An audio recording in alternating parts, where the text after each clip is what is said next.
नमस्कार, आप देख रहे हैं TNI आवाज और मैं हूं आपके साथ मोनिका। तो चलिए बुलेटिन की शुरुआत करते हैं सुबह की बड़ी खबरों के साथ।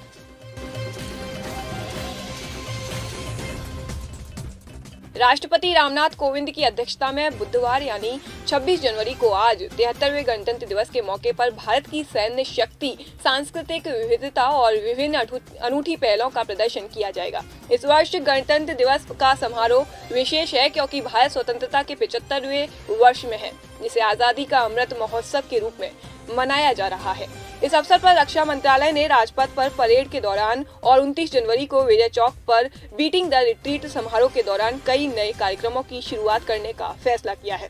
इससे पहले सरकार ने कहा था कि गणतंत्र दिवस समारोह अब हर साल 23 जनवरी से 30 जनवरी के बीच एक सप्ताह के लिए मनाया जाएगा। समारोह 23 जनवरी को स्वतंत्रता सेनानी नेताजी सुभाष चंद्र बोस की जयंती पर शुरू होगा और 30 जनवरी को शहीद दिवस के दिन समाप्त होगा। रक्षा मंत्रालय के अनुसार पहली बार भारतीय वायुसेना 75 विमानों और हेलीकॉप्टरों द्वारा भव्य फ्लाई पास्ट दिखाएगी। बीटिंग द रिट्रीट समारोह के लिए स्वदेशी रूप से विकसित 1000 ड्रोन द्वारा ड्रोन शो की योजना भी बनाई गई है। साथ ही पहली बार प्रोजेक्शन मैपिंग भी दिखाई जाएगी। परेड में सांस्कृतिक कार्यक्रम में प्रदर्शन करने के लिए 480 डांसरों को एक राष्ट्रव्यापी वंदे भारतम डांस प्रतियोगिता के माध्यम से चुना गया है। मुख्य परेड में राष्ट्रीय कैडेट द्वारा शहीदों को शत शत नमन कार्यक्रम का शुभारंभ और कला कुंभ कार्यक्रम के दौरान तैयार किए गए 75 मीटर के 10 स्क्रॉल का प्रदर्शन भी देखने को मिलेगा। वहीं दर्शकों के लिए परेड स्थल पर 10 बड़ी LED स्क्रीन भी लगाई गई है। मामला उत्तर प्रदेश के पीलीभीत जनपद का है, जहां पर महिला सुरक्षा को लेकर तमाम वादे किए जाते हैं, लेकिन सभी वादे खोखले नजर होते दिखाई दे रहे हैं। दरअसल पीलीभीत जनपद के सदर कोतवाली क्षेत्र के गांव भूड़ गोटिया में देयोरिया कोतवाली क्षेत्र निवासी कालीचरण ने बताया कि उन्होंने अपनी बेटी प्रीति की शादी 12 वर्ष पहले पीलीभीत सदर कोतवाली क्षेत्र के गांव भूड़ गोटिया में की थी। परिजनों ने आरोप लगाया कि जिसको 21 जनवरी को फांसी के फंदे पर लटकाकर मौत के घाट उतार दिया गया और परिजनों को बगैर सूचना दे दिए ही रात में अंतिम संस्कार कर दिया गया। महिला के मायके वालों के पहुंचने से पहले ही शव का रात में अंतिम संस्कार कर दिया गया। इसे लेकर परिजनों ने सदर कोतवाली में तहरीर दी, जहां पर कोतवाल के द्वारा मामले में कोई संज्ञान नहीं लिया गया और 3 दिन तक परिजनों को कार्रवाई का आश्वासन देते रहे, लेकिन कोई कार्रवाई नहीं की, जिससे क्षुब्ध होकर परिजन वापस अपने घर लौट गए। पीलीभीत से राजेश कुमार कुशवाहा की रिपोर्ट। समझा गया है कि हमारी बड़ी लड़की थी भोड़गोटिया में, उन्होंने हत्या कर दी। नहीं, हत्या क्यों कर दी, कोई वजह होगी? अब इस बारे में हम नहीं बता सकते हैं, किस बारे में हमें पता नहीं लगा। अच्छा। ना हमें कोई फ़ोन दिया। अच्छा, तो हत्या आप पहुँचे फिर हत्या हो गई वजह? हम पहुंचने के बाद उन्होंने पहले ही संस्कार कर दिया। अच्छा, आपके पहुँचने से पहले अंतिम संस्कार कर दिया? अंतिम संस्कार कर दिया। आपको जानकारी नहीं दी? हमें कोई जानकारी नहीं मिली। तो आप कोतवाली गए? कोतवाली गए साहब। पुलिस से बात हुई, क्या कार्रवाई हुई? पुलिस ने हमारी कोई सुनी नहीं। पुलिस ने क्या कह दिया? पुलिस ने हमें टहला दिया कि आज नहीं कल नहीं परसों। आज कितने दिन हो गए? आज 4था दिन है। चलो ठीक। क्या हुआ था? हर वहाँ मेरे लिए कुछ नहीं पता, मेरे को ना फोन पहुँचा। मैं उसकी अकेली बहन हूँ, ना मेरा कोई भाई है और ना महतारी है, मैं बिल्कुल अकेली हूँ। तो क्या मार दिया गया? बहन को फांसी लगाकर मार दिया और रात में दफना दिया। आप लोग नहीं पहुँचे कोई? नहीं। आपको जानकारी नहीं थी? नहीं, मुझे फोन भी नहीं मिला। पुलिस ने कोई कार्रवाई की? नहीं। जब मैं वहाँ पहुँची तो बहन ने कहा कि कल आना, परसों भी आना। मैं वहाँ गई, मेरी कोई कार्रवाई नहीं सुनी गई। तो वहीं समाजवादी पार्टी में टिकट बंटवारे के बाद पीलीभीत में भी पार्टी का विरोध होना शुरू हो गया है। आपको बता दें कि 127 सदर विधानसभा क्षेत्र में 4 बार रहे विधायक और पूर्व कैबिनेट मंत्री स्वर्गीय हाजी रियाज अहमद की यह सीट परंपरागत थी। उनके मरने के बाद उनका परिवार आज उनके आने जाने के बाद बेटे के लिए टिकट की मांग था। सपा मुखिया अखिलेश यादव ने कई बार इस परिवार ने मुलाकात की थी और अखिलेश यादव की तरफ से इस परिवार को आश्वासन भी मिला, मगर आखिरी समय अखिलेश यादव ने स्वर्गीय हाजी रियाज अहमद के बेटे शाने अली को टिकट न देकर डॉक्टर शैलेंद्र गंगवार, जिन्होंने पहली ही बार समाजवादी को ज्वाइन किया था और वो सदर विधानसभा में पहली बार चुनाव लड़ना चाह रहे थे, जिसका विरोध करते हुए आज पूर्व कैबिनेट मंत्री स्वर्गीय हाजी रियाज के परिवार ने एक प्रेस कॉन्फ्रेंस करके उनकी बेटी बुशरा द्वारा कहा गया कि वो आम जनता के संपर्क में हैं और सदर विधानसभा में 1 लाख से ज्यादा मुस्लिम वोटर हैं, जिसकी भावनाओं को दरकिनार किया गया है। हम सभी लोगों से बात करके अगर लोग कहते हैं तो इस चुनाव में जरूर उतरेंगे। रोते हुए उसने आम लोगों के सामने अपनी बात को रखा और कहा कि पार्टी को सींचने का काम हमारे पिताजी यानी हाजी रियाज ने किया था, जिसका नतीजा उनके मरने के बाद मिला है कि उनके परिवार को दरकिनार कर दिया गया है। हम भी समाजवादी पार्टी को दिखाएंगे, हम पीलीभीत में कभी कमजोर नहीं पड़े हैं और इस चुनाव में समाजवादी पार्टी की ईंट से ईंट बजा देंगे। पीलीभीत से राजेश कुमार कुशवाहा की रिपोर्ट। आप यहाँ पर एक प्रेस कॉन्फ्रेंस कर रही हैं, अपने कौम के लोगों को बुलाया है, क्या संदेश देना चाहती हैं यहाँ पर पब्लिक को और क्या संदेश देना चाहती है पार्टी मुखिया को? हम यहाँ पे एक कौम को नहीं, हम यहाँ हर वर्ग के लोगों को जो रियाज साहब के साथ थे, हम उनको सबको एक साथ लेके चलना चाहते हैं। हमारे 20 साल वो पार्टी में रहे, पार्टी ने हर पार्टी के अच्छे बुरे हर चीज़ में वो साथ थे। आज पार्टी ने क्या किया है उनके साथ, हमारे साथ लास्ट मोमेंट तक हमें यही कहते थे टिकट आपका, टिकट आपका। आखिरी टाइम पे सूची जारी कर दी गई, हमें कोई वो नहीं किया गया था, बिल्कुल नज़रअंदाज कर दिया गया है हमें। आपने आज आम जनता बुलाई थी, उससे बातचीत की है। हम जनता से ये जानना चाहते हैं जनता क्या चाहती है। अगर जनता चाहेगी हम अलग से इलेक्शन लड़े तो हम लड़ेंगे। अभी तक की क्या निर्णय हुआ है? आपने घर में परिवार में आपस में बातचीत की? परिवार हमारा यही है, ये जो जनता है यही हमारा परिवार। क्या अभी तक क्या निकल के आया है? ये जो कहेगी हम, ये अगर चाहती हम अलग से लड़े तो हम अलग से लड़ेंगे, चुनाव लड़ेंगी। चुनाव लड़ेंगे। खबर उत्तर प्रदेश के बदायूं से है, जहां बाहुबली नेता डीपी यादव के सहसवान विधानसभा सीट से ताल ठोकने के बाद अन्य दलों के समीकरण गड़बड़ा गए हैं। मीडिया से बात करते हुए राष्ट्रीय परिवर्तन दल के अध्यक्ष डीपी यादव ने बताया कि सहसवान विधानसभा क्षेत्र के साथ साथ में बदायूं जिले की अन्य विधानसभाओं से भी अपने उम्मीदवार चुनाव में उतारेंगे।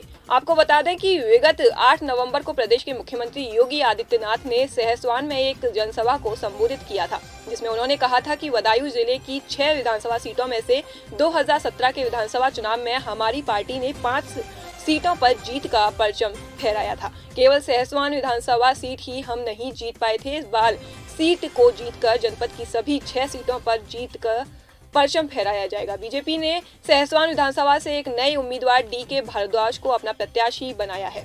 2017 में सहसवान से समाजवादी पार्टी के ओमकार सिंह यादव ने चुनाव जीता था, लेकिन इस बार क्षेत्र में डीपी के आगमन से राजनीतिक समीकरण बदले से नजर आ रहे हैं। जिला बदायूं से ब्यूरो सुनील कुमार की रिपोर्ट। सहसवान विधानसभा क्षेत्र से हमने अपनी दावेदारी उम्मीदवारी की है।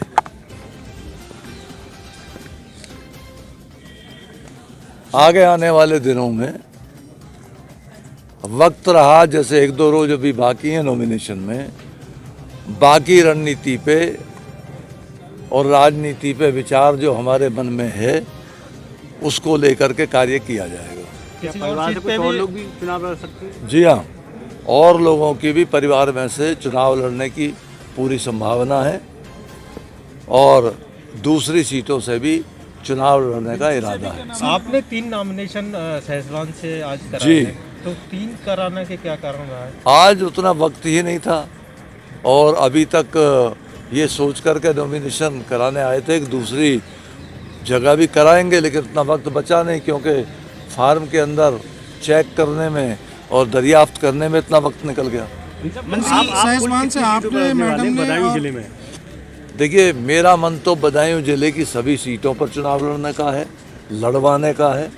पार्टी लड़वाएगी, उम्मीदवारों को लड़ाएगी, लेकिन ये तय तो तभी होगा जब उम्मीदवार आकर के पर्चा दाखिल करेंगे। तो कुल मिलाकर के, हाँ जी, सहसवान से आपने और कुणाल, सहसवान से, हाँ, कुणाल ने सहसवान से पर्चा दाखिल किया है और मैंने भी किया है। तो कुल मिलाकर के हाँ, हम लोगों में दरअसल थोड़ी सी तबीयत को लेके हल्की सी, ये पीछे कोरोना पॉजिटिव हो गई थी मैडम, तो उस बात को लेकर के भी हम असमंजस में ठेर अभी भी हैं। इसलिए आज को लेकर के तीनों का पर्चा दाखिल हुआ है। मंत्री जी, उत्तर प्रदेश में राष्ट्रीय परिवर्तन दल जो स्वस्थ रहेगा।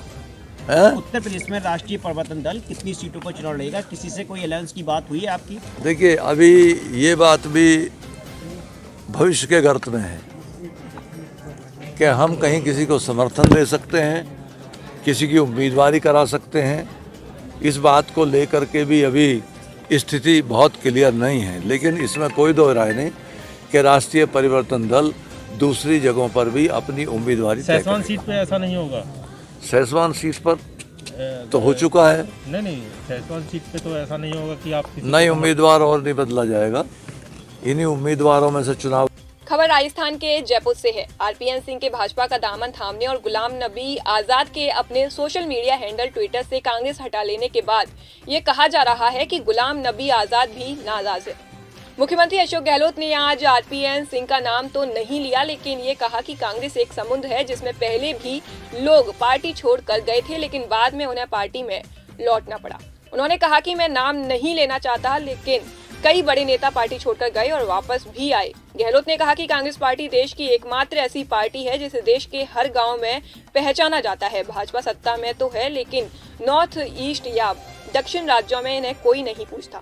गहलोत ने कहा कि कांग्रेस चाहे आज सरकार में है या सरकार के बाहर है, लेकिन हर घर में कांग्रेस की पकड़ है। कोई भी नेता पार्टी छोड़कर जाता है तो इससे कोई फर्क कांग्रेस पार्टी को नहीं पड़ता। अगर कोई नेता पार्टी छोड़कर जाता है तो उसका भी स्वागत, और अगर कोई पार्टी में वापस आता है तो उसका भी स्वागत है।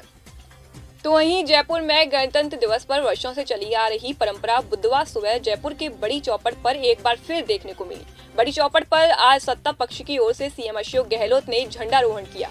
बता दें कि चाहे सुखाड़िया का सियासी युग हो या फिर शेखावत का गणतंत्र दिवस और स्वाधीनता दिवस के अवसर पर राजधानी जयपुर का हृदय स्थल कहा जाने वाला बड़ी चौपड़ अनूठी सियासत का साक्षी बनता है।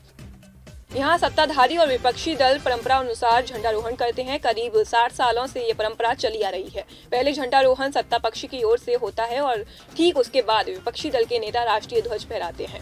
इस आयोजन की खास बात यह है कि बड़ी चौपड़ पर झंडारोहण कार्यक्रम का आयोजन दोनों दलों की जिला यूनिट करती है। खबर मध्य प्रदेश के जबलपुर से है। कारगिल युद्ध में दुश्मनों के छक्के छुड़ाने वाली बोफोर्स तोप का स्वदेशी वर्जन धनुष का शौर्य बुधवार को गणतंत्र दिवस पर दिल्ली के राजपथ की परेड में दिखेगा।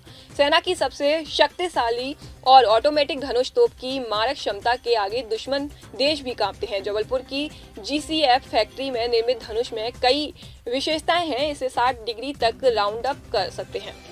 7 से 10 किलोमीटर तक के ये खुद ही जा सकती है। 155 mm और 45 कैलिबर की धनुष तोप 38 से 40 किलोमीटर तक दूर स्थित निशाने को सटीक तरीके से भेद सकती है। पहाड़ियों पर या आमने सामने के युद्ध में यह सेना की बड़ी ताकत है। गन कैरिज फैक्ट्री से एक तोप गणतंत्र दिवस समारोह के लिए भेजी गई है। इस मौके पर इसकी क्षमताएं देश और दुनिया के सामने बताई जाएंगी। पहले भी ये तोप परेड का हिस्सा बन चुकी है, लेकिन ऑर्डिनेंस फैक्ट्रीज के निगमीकरण के बाद ये पहला मौका होगा जब धनुष तोप का प्रदर्शन दिल्ली में किया जा रहा है। सेना के लिए हथियारों के लिए उत्पादन में जबलपुर अग्रणी शहरों में रहा है। खबर राजस्थान के जयपुर से है। आज भारत का 73वां गणतंत्र दिवस है। देश भर में धूमधाम से कोविड प्रोटोकॉल के साथ गणतंत्र दिवस समारोह मनाया जा रहा है। राजस्थान में राजधानी जयपुर के सवाई मानसिंह स्टेडियम में राज्यपाल कलराज मिश्र स्टेडियम पर राष्ट्र ध्वज फहराया। इस दौरान मुख्यमंत्री अशोक गहलोत भी मौजूद रहे। राज्यपाल के राष्ट्रीय अभिवादन के बाद शहीद lieutenant Abhay Pareek government girls senior secondary school Gandhinagar की ओर से राष्ट्रगान पेश किया गया। इसके बाद राज्यपाल ने परेड निरीक्षण किया। परेड कमांडर मनीष कुमार के नेतृत्व में हाड़ी रानी महिला बटालियन, 14वीं बटालियन, SDRF, GRP, कारागल, बॉर्डर होमगार्ड और अर्बन होमगार्ड की पुरुष महिला यूनिट्स की एक प्लाटून परेड में हिस्सा लेंगी। गणतंत्र दिवस समारोह में राजस्थान संगीत नाटक अकादमी जोधपुर की ओर से सांस्कृतिक कार्यक्रम की प्रस्तुतियां भी हुई। डॉग शो, घुड़सवारी शो, सेंट्रल पुलिस और सेना बैंड वादन हुआ। फिर राष्ट्रगान के बाद राज्यपाल के प्रस्थान के साथ कार्यक्रम का समापन हुआ। फिलहाल के लिए हमारी इस बुलेटिन में बस इतना ही। देखते रहिए TNI आवाज, आपकी आवाज के साथ। नमस्कार।